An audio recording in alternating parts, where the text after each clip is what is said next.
আবাস যোজনা বা বাংলার বাড়ি প্রকল্পে আপনারা যারা প্রথম কিস্তির টাকা পেয়েছেন, এই প্রথম কিস্তির টাকা দিয়ে আপনারা অনেকেই জানেন যে আমাদেরকে বলা হয়েছিল জানালা পর্যন্ত গাঁথনি করতে। তো সেই নিয়মটা কিন্তু পরিবর্তন হয়েছে। যারা জানালা পর্যন্ত গাঁথনি করে রেখে দিয়েছেন দ্বিতীয় কিস্তির টাকা পাওয়ার আশায়, তাদের জন্যই মূলত এই ভিডিওটি। কারণ নিয়মের পরিবর্তন এসছে। প্রথম কিস্তি 60,000 টাকায় জানালা পর্যন্ত গাঁথনি করলে আপনারা দ্বিতীয় কিস্তির টাকা পাবেন না। তো সম্পূর্ণ ভিডিওটি দেখুন এবং অনেকের মধ্যে শেয়ার করুন। প্রথম কিস্তির টাকা পাবার পর বিডিও অফিস বা গ্রাম পঞ্চায়েত অফিসে আপনাদেরকে নিয়ে একটি মিটিং করা হয়েছিল এবং সেই মিটিংয়ে আপনাদেরকে বলা হয়েছিল প্রথম কিস্তি 60,000 টাকা যারা পেয়েছেন বা পাবেন তারা জানালা পর্যন্ত গাঁথনি করার পর আপনাদের বাড়িতে গিয়ে ফটো তোলা হবে, তারপর আপনারা দ্বিতীয় কিস্তির টাকা পাবেন।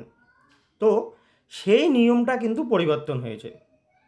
আপনারা যারা জানালা পর্যন্ত গাঁথনি করে রেখে দিয়েছেন যে সরকারি অফিসাররা এসে আপনাদের বাড়িতে ফটো তুলবে, তারপরে আপনারা সেকেন্ড কিস্তির টাকা পাবেন, সেই নিয়মটা কিন্তু পরিবর্তন হয়েছে। এখন নতুন নিয়ম যেটা এসছে সেখানে বলা হয়েছে প্রথম কিস্তি 60,000 টাকায় আপনাকে লিন্টেল লেভেল পর্যন্ত গাঁথনি করতে হবে, না হলে কিন্তু আপনি দ্বিতীয় কিস্তির টাকা পাবেন না। আরেকটি পরিবর্তন এসছে, প্রথমে ছিল সরকার আপনাদেরকে 3টে ভাগে টাকা দেবে, সেইটাও কিন্তু পরিবর্তন হয়ে 2টো ভাগে সরকার টাকা দেবে। প্রথম কিস্তি 60,000 টাকা পেয়ে আপনাকে লিন্টেল লেভেল পর্যন্ত গাঁথনি করতে হবে, তারপর দ্বিতীয় কিস্তির যে টাকাটা আপনি পাবেন সেই টাকাটা দিয়ে আপনাকে বাড়ি কমপ্লিট করতে হবে।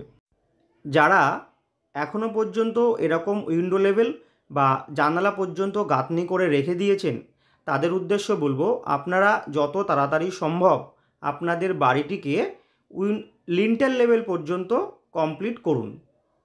আগামী 7 থেকে 10 দিনের মধ্যেই জিও ট্যাগ বা ফটো তোলার কাজ শুরু হবে, তারপরেই কিন্তু আপনারা সেকেন্ড কিস্তির টাকা পেয়ে যাবেন।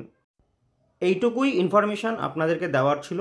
যদি আরও কিছু জানার থাকে কমেন্ট বক্সে কমেন্ট করুন, আমি রিপ্লাই দেওয়ার চেষ্টা করব।